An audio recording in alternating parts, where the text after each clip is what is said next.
إن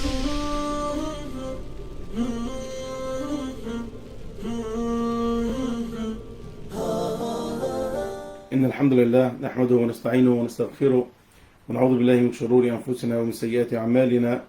من يهده الله فلا مضل له ومن يضلل فلا هادي له، وأشهد أن لا إله إلا الله وحده لا شريك له، وأشهد أن محمدا عبده ورسوله. يا أيها الذين آمنوا اتقوا الله حق تقاته ولا تموتن إلا وأنتم مسلمون. يا أيها الناس اتقوا ربكم الذي خلقكم من نفس واحدة وخلق منها زوجها وبث منهما رجالا كثيرا ونساء، واتقوا الله الذي تساءلون به والأرحام إن الله كان عليكم رقيبا. يا أيها الذين آمنوا اتقوا الله وقولوا قولا سديدا يصلح لكم أعمالكم ويغفر لكم ذنوبكم، ومن يطع الله ورسوله فقد فاز فوزا عظيما.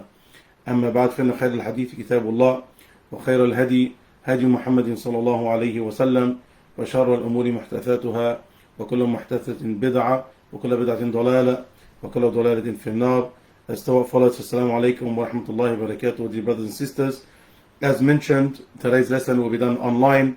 I apologize, but as most of you are aware, the heavy rain outside and the flooding doesn't allow us to travel down to the beautiful Wollongong.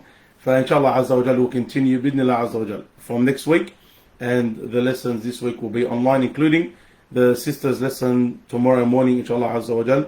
They will have a specific Zoom link for the sisters that are regular for the lessons there.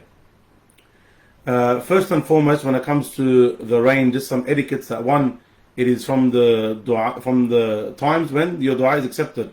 So don't forget to make dua when you are witnessing rain. Also from the sunnah of the Prophet ﷺ is the Prophet would expose parts of his body for the rain to come on, like his arms, etc., for you to go and receive that barakah, because it's just come down from the heavens, and it just come down from Allah subhanahu wa ta'ala. So to go and do that. If the rain becomes much and there's fear that's going to cause harm, then you ask Allah subhanahu wa ta'ala to send it around you, not on you. Allahumma hawalayna la alayna. That Allah sends it around us, or to stop the rain, or to only send beneficial rain, or to keep harm in general away from us. All of this, even if you haven't memorized anything, it's just fine. You just make general dua.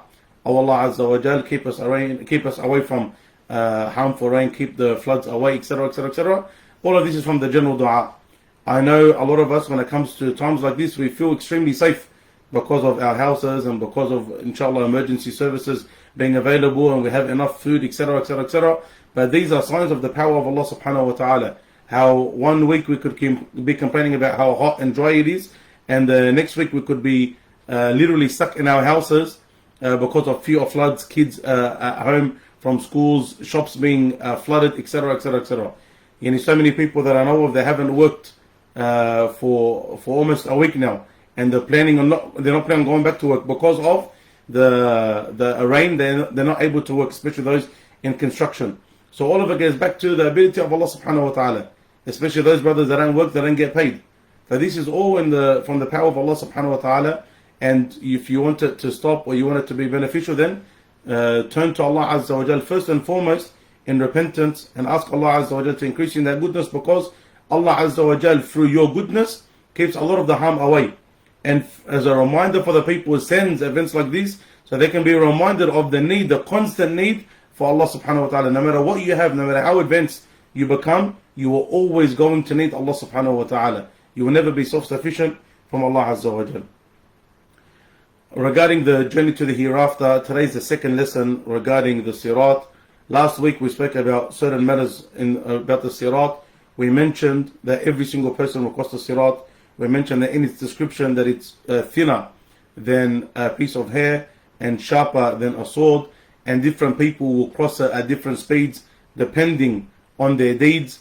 If they were good in this dunya, if they were on the right path in this dunya, then the path will be easy for them in the hereafter, inshallah.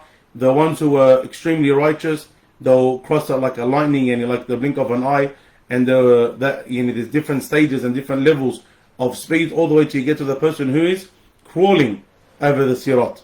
And this is a person that we don't want to be. Naam, but they make it.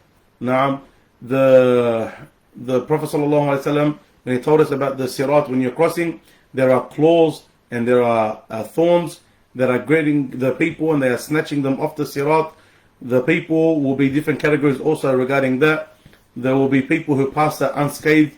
There will be people who pass the sirat but they are scathed, they are scratched, they are harmed from those claws. And there are people those claws will actually take and throw them into the hellfire. Today, dear brothers and sisters, we will continue.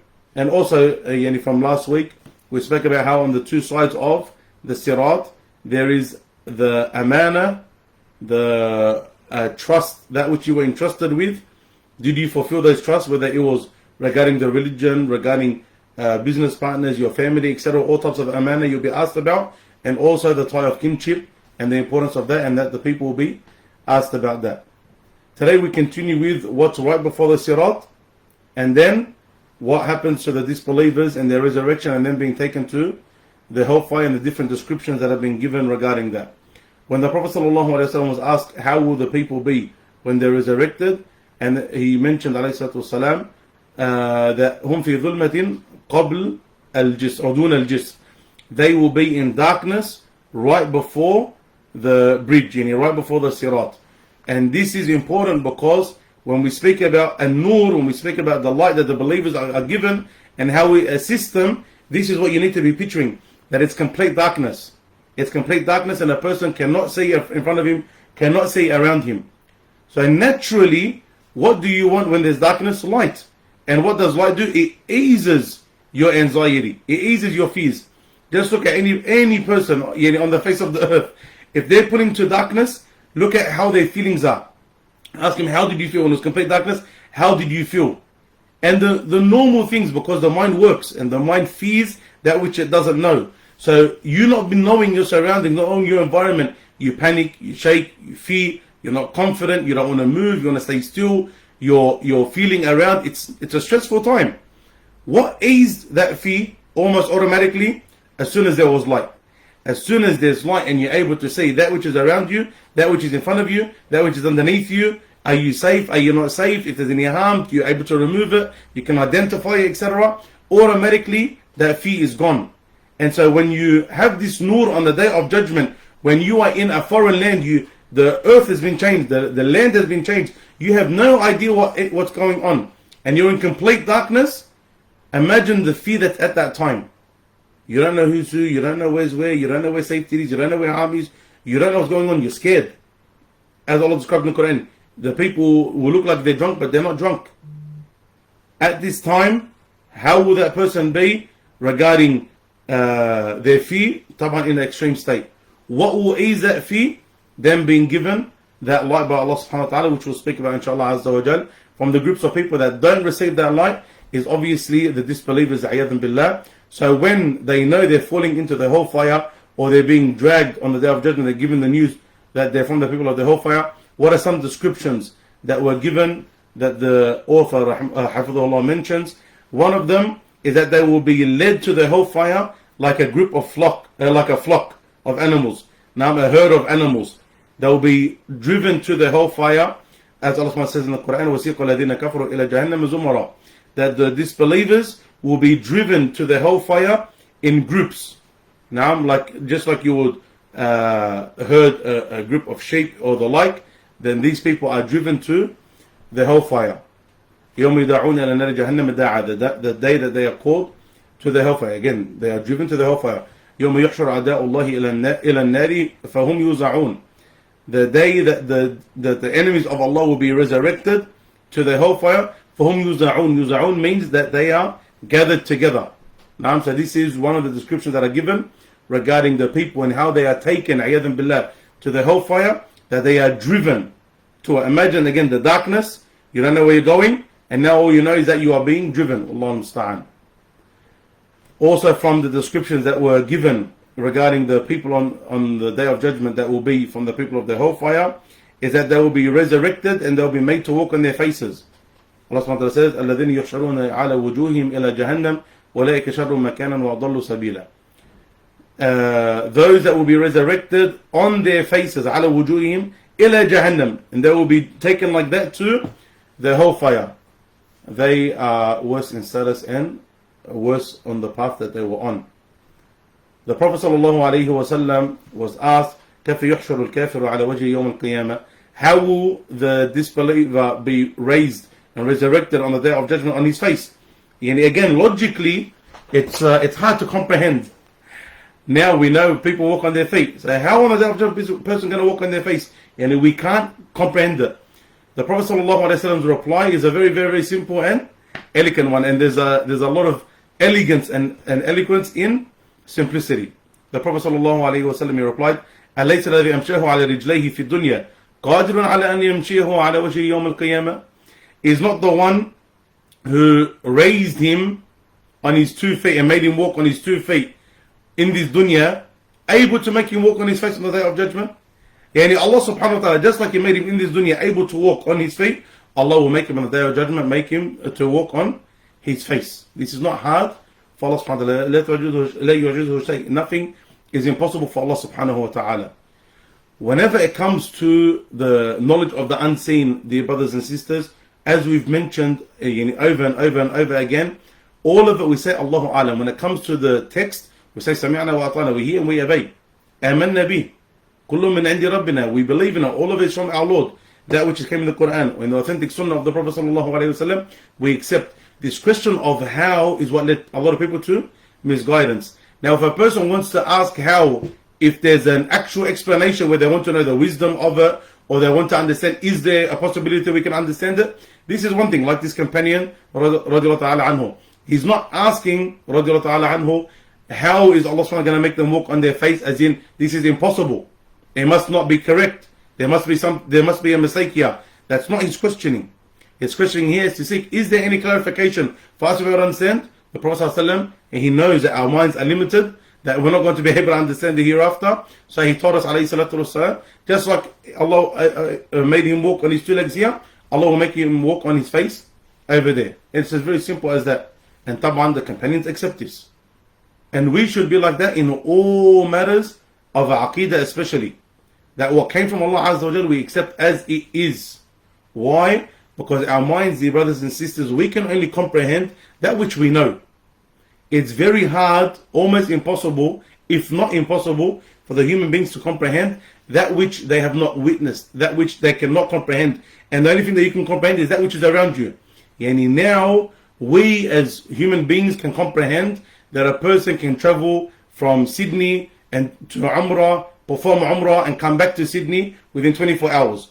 We can comprehend that. Why? Because we know of the aeroplanes, their speed, and so it's possible. From here to Mecca, do Umrah, approximately 3 hours, back to Sydney, yani you're back and you've still got a couple of hours to spare.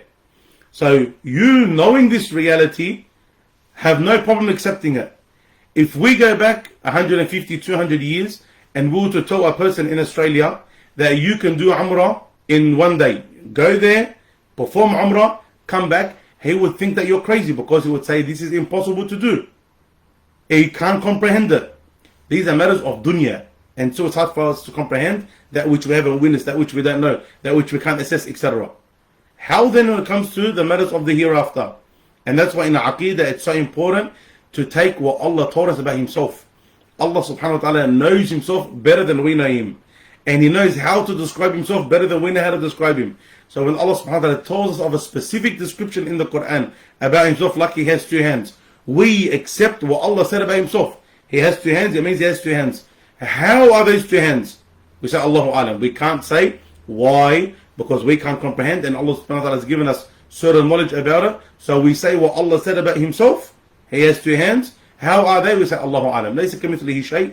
We know that nothing is like, He's not like His creation. So how those 2 hands are, we say Allahu Alam. Simple as that. And how beautiful is the Aqidah, and how simple is the Aqidah when it's understood like that. And this is the fitrah of the believer.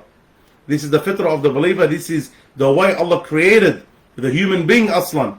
That he submits to what Allah subhanahu wa ta'ala came with, how He told us, and this is what the heart relaxes with. Anything else, when you try and think too much to understand and comprehend it, you will not be able to. Whether it's in matters of Aqidah regarding Allah subhanahu wa ta'ala or other, you'll be too confused, because how does a person get resurrected on his face? Explain to me.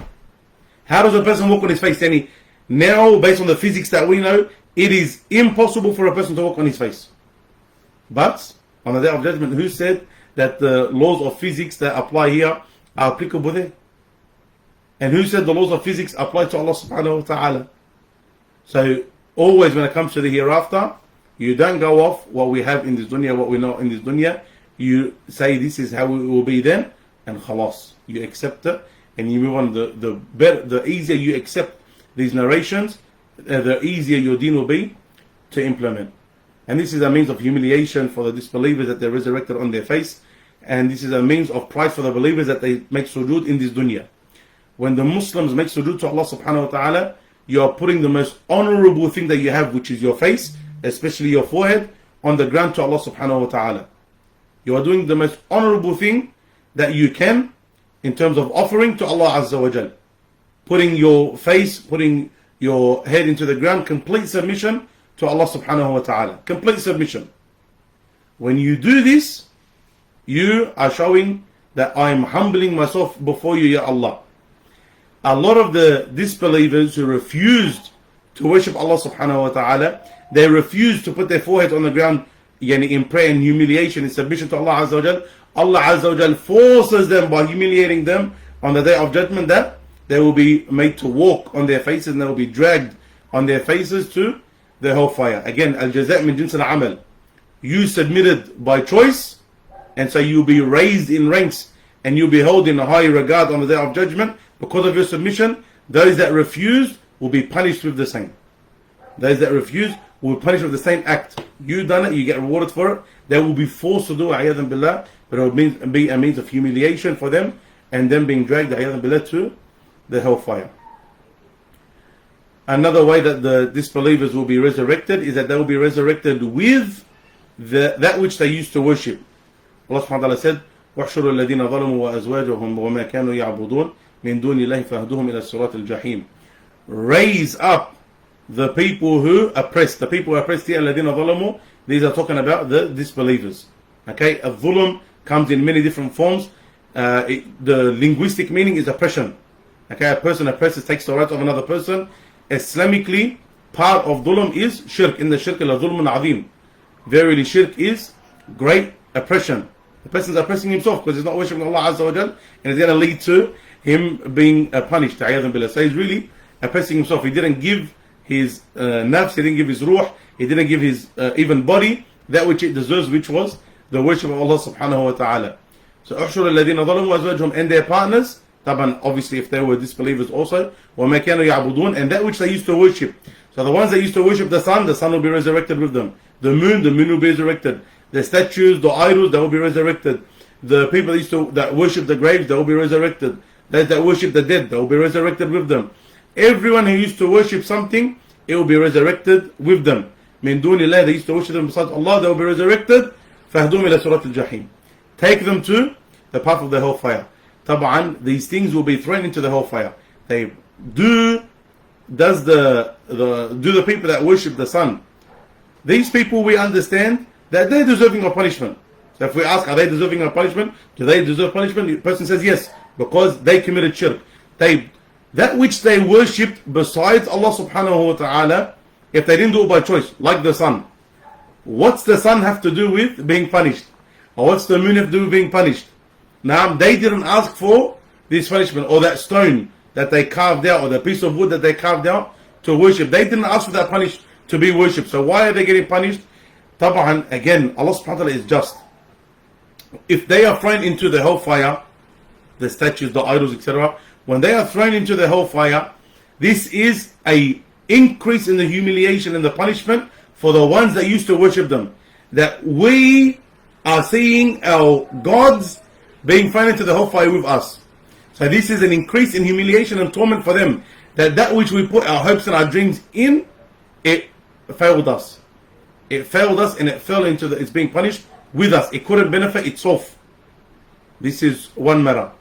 Another matter is that this, when Allah subhanahu wa ta'ala makes that stone, makes that wood, etc., does that have feelings of being punished like the human being? All of these matters will say Allahu Alam. They're not being punished in the sense that they were asked to be worshipped by choice. No, but it's more for the people who committed kufr with these idols, with these any other gods besides Allah subhanahu wa ta'ala, there's more of a punishment for them, not the idol itself, because it didn't have a choice to be worshipped or not. طيب. What about the people who used to worship prophets like Isa alayhi salam or Uzair alayhi salam? What happens to these people? Are they resurrected ayadhan billah and thrown into the hellfire? Of course not. Why? What's the difference between them and the idols that were made? Is that they told their people to worship Allah subhanahu wa ta'ala, and two, they are human beings. They are human beings. So the human being that one gets judged on his actions. He told the people not to worship him, as opposed to Pharaoh. Number two, he was a human being. On top of telling the people not to worship him, he was upright. So he gets to the paradise. But what gets taken with the people, as will come in other narrations, the shaitan of that, it takes the form of these prophets. Yani, of other things that worship besides Allah Azza wa Jal, including the prophets. The ones that used to worship Isa alayhi salam, shaitan will be made to take his form, and he will go with, he'll take his people to the hellfire. So this will happen on the day of judgment. As for the prophets, of course, they don't get punished themselves, but a shaitan will take their form and, ayadhan billah, be thrown into the hellfire, and the people will follow them. Number 4,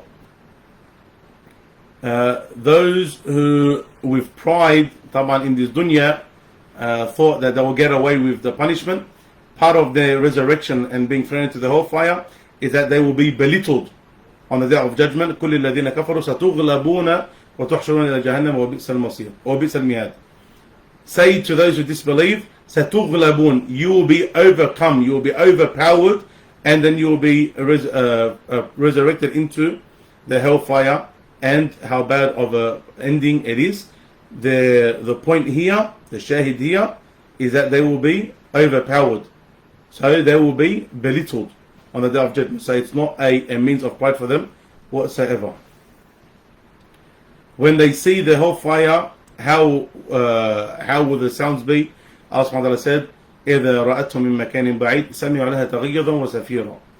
If they see the hellfire, مِّن مَكَانٍ بَعِيدٍ, from a place far away, سَمِعُوا لَهَا تَغَيُّظًا وَزَفِيرًا.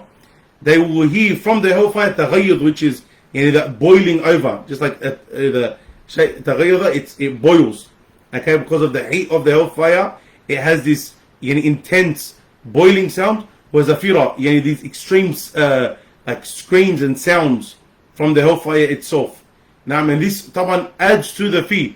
Okay, when you see, subhanallah, when you see things from this dunya, and you hear some of the sounds that they make, just the sound itself is enough to make you scared. I'm not sure if it's true or not, but they say that the Tasmanian devil got its name because of that. I'm pretty sure I heard it in a documentary, but just in case I'm wrong, that when the settlers came and they heard these crazy screams in the middle of the bush, they said these must be devils. These must be devils, because obviously they were Christian background, so they believed in demons and the like. So when they heard these crazy screams, they said these must be devils. Then when they came to find out actually what it was, the actual animal that we know now to be a Tasmanian devil, they seen obviously it's not a devil, but it kept its name because of that. But just because of the noise puts that fear into people's hearts without even seeing it. I remember once, and I was it was funny and a little bit concerning at the same time. Once I went and I took my family to one of the dams. I'm sure, subhanAllah, it's filled now. Cordo Dam. And on the bench, or on the bank, there was a wombat. And wombats, mashallah, they're nice, cute and fluffy. And there was the gate between us and the wombat, and my children were there. And it started to get very angry and agitated, and maybe had a bit of small man syndrome. But it made noises I didn't know wombats made. And it was amusing for us, but you could tell, for the kids and others, it was actually worrying and scaring. Now, these are little cute things that when you see it, you're not worried about the amount of damage that it can do, even though I'm sure it can do some. But the noises that it makes, it strikes fear into a group of people's hearts. How about if you were to see, for example, a scary animal? Let's say you see, for example, this big guard dog, and you know it's already dangerous just by looking at it, but then it has that main bark behind it that adds to the fear. Go onto a lion. When you know that a lion, you know what it can do, you're already scared of the lion. Then it has its roar. That increases the fear. Now, if you go up, you listen to some of the missile strikes. May Allah subhanahu wa ta'ala preserve the Muslims all around the world. When you hear missile strikes, whether they're shot from fighter jets or whatever it may be, just the scream of it, the sound of it, it causes fear before the damage it even does. Imagine that which Allah subhanahu wa ta'ala prepared as a punishment for those who disbelieved and were disobedient to Him. You're already scared because of knowing the fact you're going to a hellfire. Imagine on top of that, before you even get to the hellfire, you're far away, min makanin ba'id, and you hear this, it's like it's eating each other up. It's fighting each other. It's boiling over. It's making these intense sounds, these intense screams that are coming from the fire. Imagine the fear that a'yadhan billah will be in the hearts of the disbelievers at that time. From the matters that will happen when the disbelievers see the hellfire is that طبعا they will wish that they were able to come back to this dunya and work righteous deeds. Allah subhanahu wa ta'ala said about them, وَلَوْ تَرَى إِذْ وُقِفُوا عَلَى النَّارِ فَقَالُوا يَا لَيْتَنَا نُرَدُّ وَلَا نُكَذِّبَ بِآيَاتِ رَبِّنَا وَنَكُونَ مِنَ الْمُؤْمِنِينَ. We wish, Allah subhanahu wa ta'ala says, we wish these people after they see the hellfire, وَوُقِفُوا عَلَى النَّارِ, they're standing there and they are looking at the hellfire, فَقَالُوا, they say, يَا لَيْتَنَا, we wish we were able to come back, be returned, and will not belie the verses of our Lord, and that we are from the believers. If you want to know the greatest of blessings, dear brother, look no further than the blessing of your Iman. And look at the rewards you get from your Iman, that safety, that security, that serenity in this dunya, and more importantly the hereafter. And look at the consequences of not having it. If you want to know the blessings or the greatness of something or the worth of something, look at the consequence of not having it. And if, for example, I have a bottle, my bottle, how do I know how valuable it is? If I don't have it, what happens? Not an issue. I get another bottle. It's not an issue. Is it like, a'yadhan billah, a finger? If you lose a finger, you can't get that back. Now, maybe there are some operations that may bring some normality back, but the vast majority of the time, that finger's lost. And one person that I met that had lost their pinky finger said, you'll be very surprised how much you need your pinky finger, or you don't know how much you need your pinky finger until you actually lose it. Naam, so you know its value. How about losing your hand, losing your arm? When you have it lost, then you know the worth of it. If you were to ask someone, how much would you sell me your eyes for? There's not one price that you can put on selling your eyes. There's not one price. No one's willing to sell you their eyes, not for $1 million, not for $100 million, not for $1 billion. No one will sell you their eyes. So you know the value of your eyes by thinking about the consequence of not having it. The consequence of you not having Iman. Just look at this ayah. This ayah is enough. Just look at this one ayah. When these people who disbelieved and they are destined to the hellfire and they are standing there looking at the hellfire, what is their wish? We wish that we will return and we will not belie the verses of Allah and we will be from the believers. Alhamdulillah, you are a believer now. So imagine how much should you thank Allah subhanahu wa ta'ala? How much should you thank Allah Azza wa Jal for making you a believer?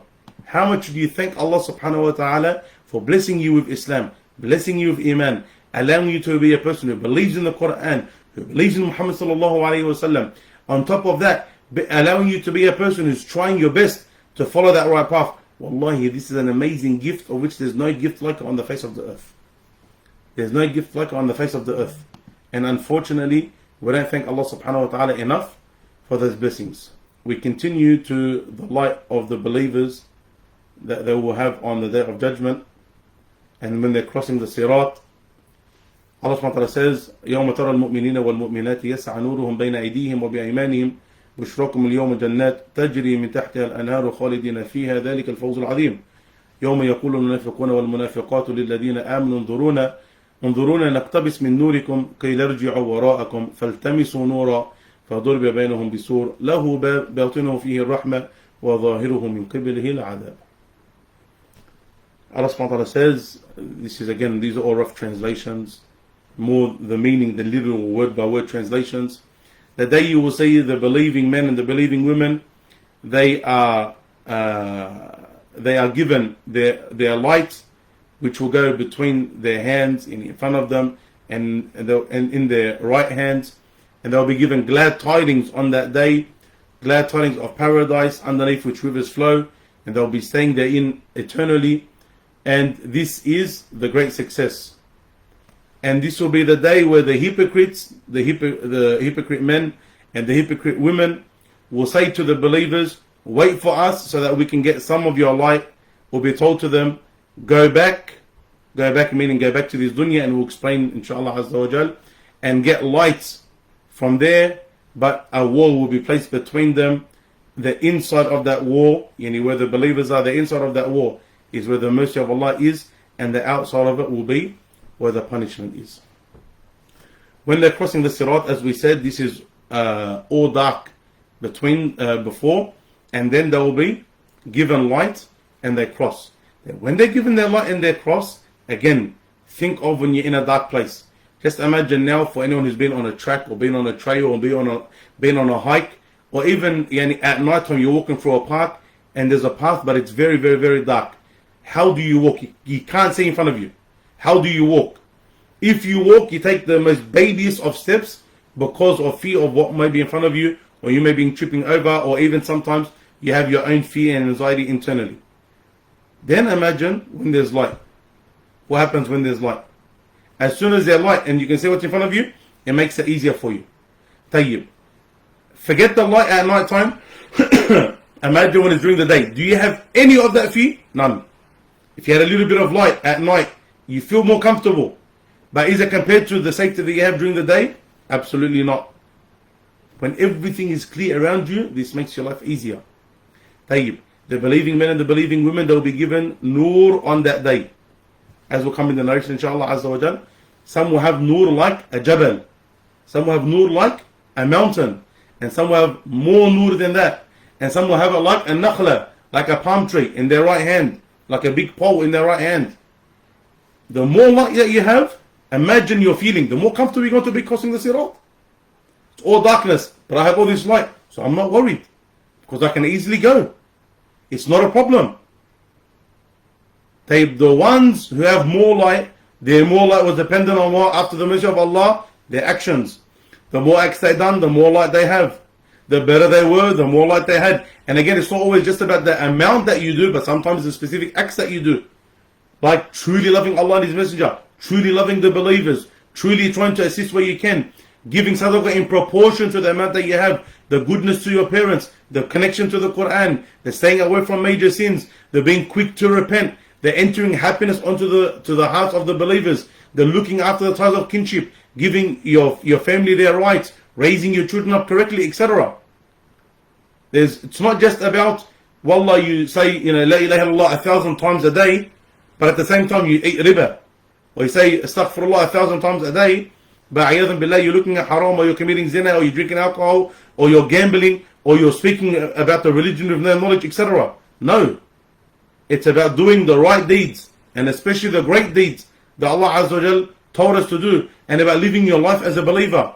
The more that you do, and the greater things that you do, the more nur that you're going to have on the day of judgment. Allah Azza wa Jal give us this great nur on that day. They will have it, and then they will be given glad tidings, because they're believers, they're given glad tidings. Remember, the reward is not only in Jannah. Always remember this, dear brothers and sisters. The reward is not only in Jannah, it's not limited to Jannah. You have reward in this dunya, that goodness Allah gives you, hayatan tayyibah. You have barakah in your wealth, barakah in your family, etc. Then at the time of death, you're rewarded. How? By seeing the angels of mercy, and they're giving you glad tidings, and they're reminding you, and you're being made firm by Allah to say la ilaha illallah before you pass away. Then after you pass away, your soul is taken out.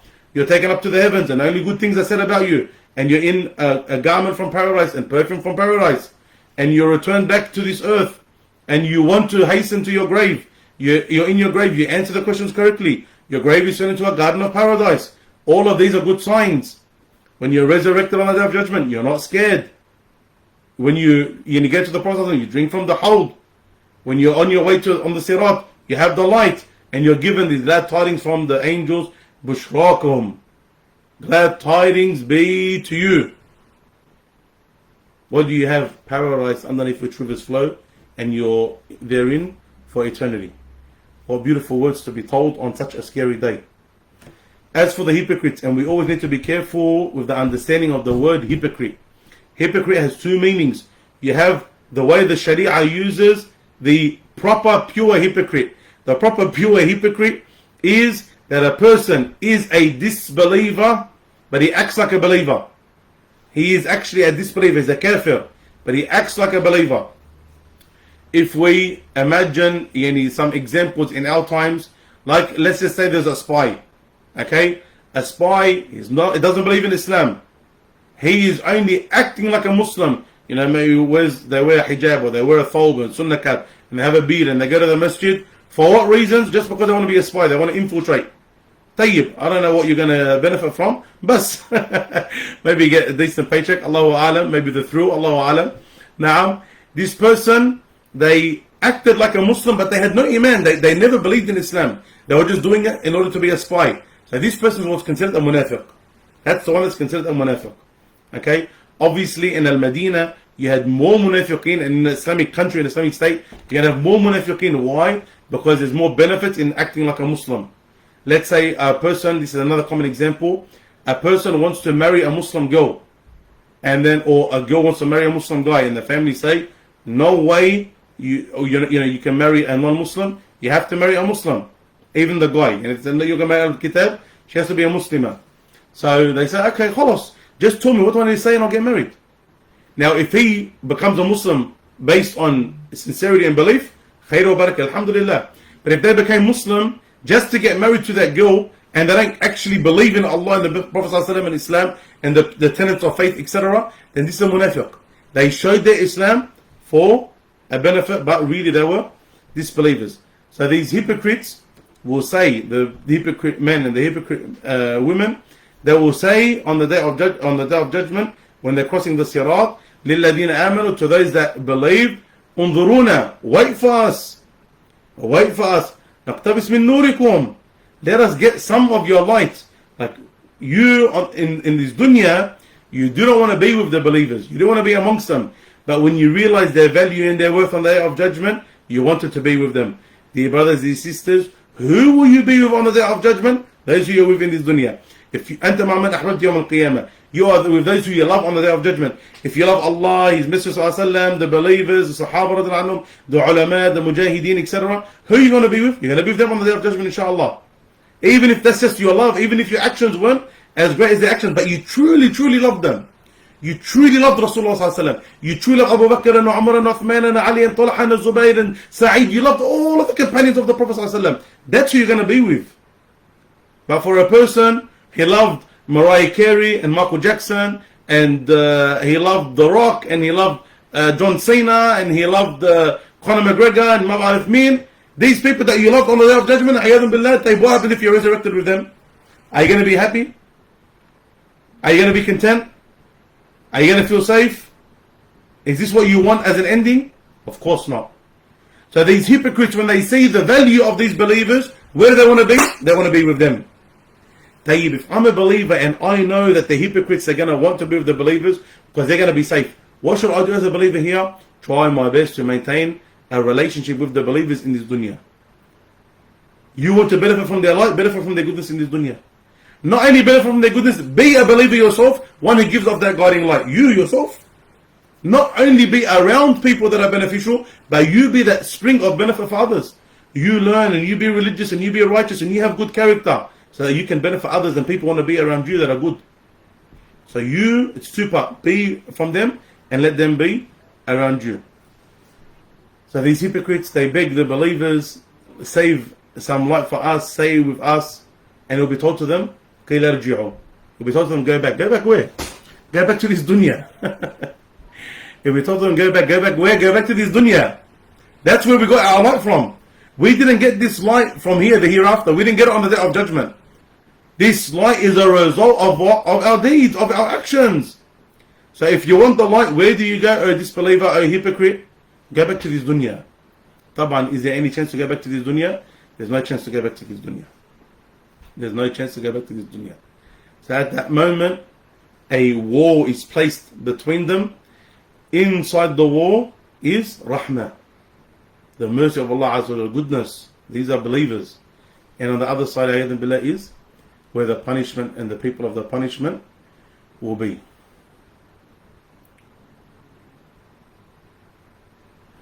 I'll bring up the narration. The Prophet ﷺ, he mentioned about the nur that will be given. فَمِنْهُمْ مَنْ يُعْطَى نُورَهُ مِثْلَ الْجَبَلِ بَيْنَ يَدَيْهِ. Some of them will be given the light between his hands and in front of him, like a mountain. وَمِنْهُمْ مَنْ يُعْطَى نُورَهُ فَوْقَ ذَلِكَ. And some of them will be given light bigger than that, bigger than a mountain. Imagine how safe this person will feel. وَمِنْهُمْ مَنْ يُعْطَى نُورَهُ مِثْلَ النَّخْلَةِ بِيَمِينِهِ. And from amongst them who will be given his light like a palm tree in his right hand. وَمِنْهُمْ مَنْ يُعْطَى دُونَ ذَلِكَ بِيَمِينِهِ. And others will be given less than that in their right hand. حَتَّى يَكُونَ آخِرُ مَنْ يُعْطَى نُورَهُ فِي إِبْهَامِ قَدَمِهِ. Until the last of them will be given a very small light.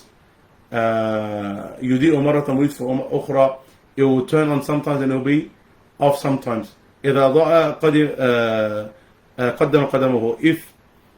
If the light turns on, then he will put his foot forward. Where the أطفأ قام. And if it turns off, he stops. So imagine, the one who has this great light, how is he able to run? He's able to go very quickly. The one who has light turn on, turn off, turn on, turn off. He turns on when it turns on, he walks. When it turns off, he stands. How will he be? Taban, it's clear. And then again, the Prophet ﷺ mentioned, just like we mentioned other narrations, how different people will be, on the day of judgment. How quick they will go. Some كانقضاء الكوكب, like the shooting star, and some كالريح, like the fast wind, and others.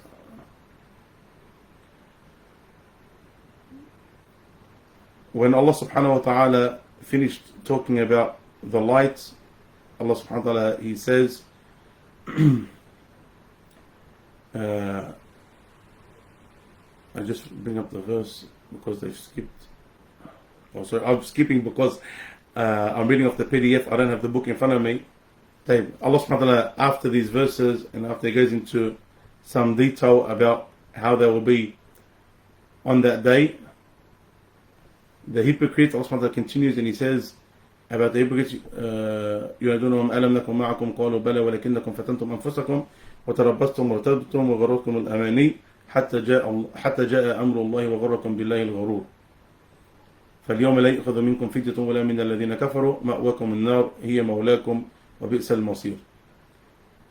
The hypocrites, they will call out, "Were we not with you?"